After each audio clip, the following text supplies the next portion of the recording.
Livre audio. Amoureux, ils se marièrent et furent malheureux. Chapitre 8. L'étranger dans la cuisine.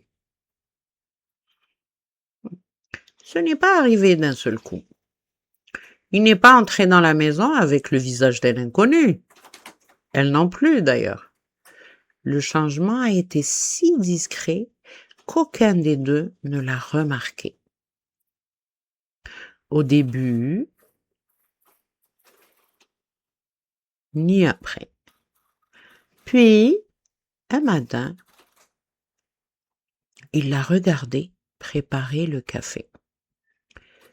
Elle avait les mêmes gestes qu'avant, la même façon d'attacher ses cheveux, la même habitude de vérifier l'heure en buvant la première gorgée. Et pourtant, il a eu une pensée qui l'a traversé comme un courant d'air froid. Je ne sais plus qui tu es devenu. Elle en a eu honte.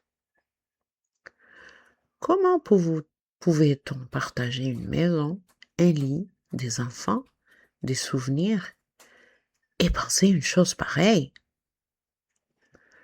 Le soir même, elle l'a observé debout dans la cuisine. Il consultait son téléphone, le front légèrement plissé. Absent, quoi.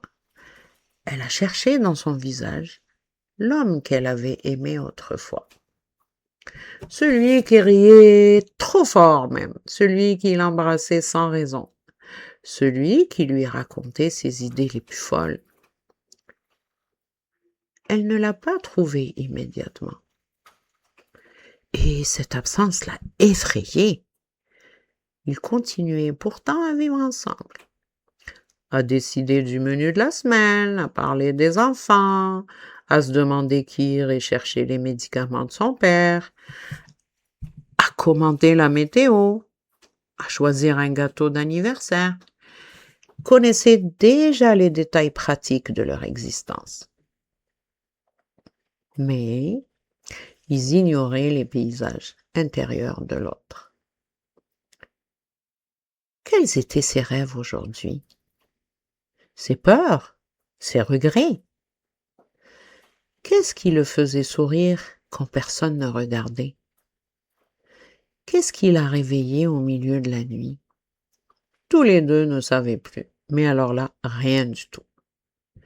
Et le plus troublant, c'est qu'ils ne savaient plus depuis quand. Parfois, ils se surprenaient à être polis, comme de colocateurs bien élevés. Merci, bonne journée, fais attention sur la route. Ils ne se blessaient pas. Ils se déchiraient encore moins.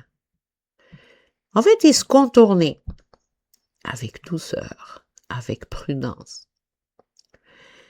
Comme si chacun craignait de déranger l'équilibre fragile qu'ils avaient mis tant d'années à construire. Un soir, alors qu'ils rangeaient tous les deux la cuisine en silence, leurs mains se sont frôlées. Ils ont levé les yeux au même moment. À peine une seconde. Et, dans ce regard furtif, il y avait une question.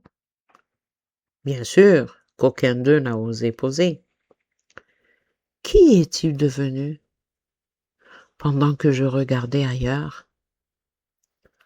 Puis, elle a repris les assiettes, elle a essuyé le comptoir, et la vie a continué, comme elle sait si bien le faire.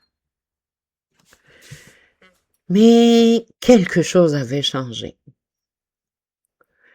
Ils avaient, cette fois-ci, cessé d'être seulement des amoureux fatigués. Ils étaient devenus des étrangers, remplis de souvenirs communs, bien sûr. Et peut-être que le plus grand chagrin des longues histoires d'amour n'est pas de découvrir que l'on ne s'aime plus. Peut-être est-il de réaliser qu'un jour, en croisant l'autre dans sa propre cuisine, on se demande silencieusement: quand ai-je cessé de te connaître?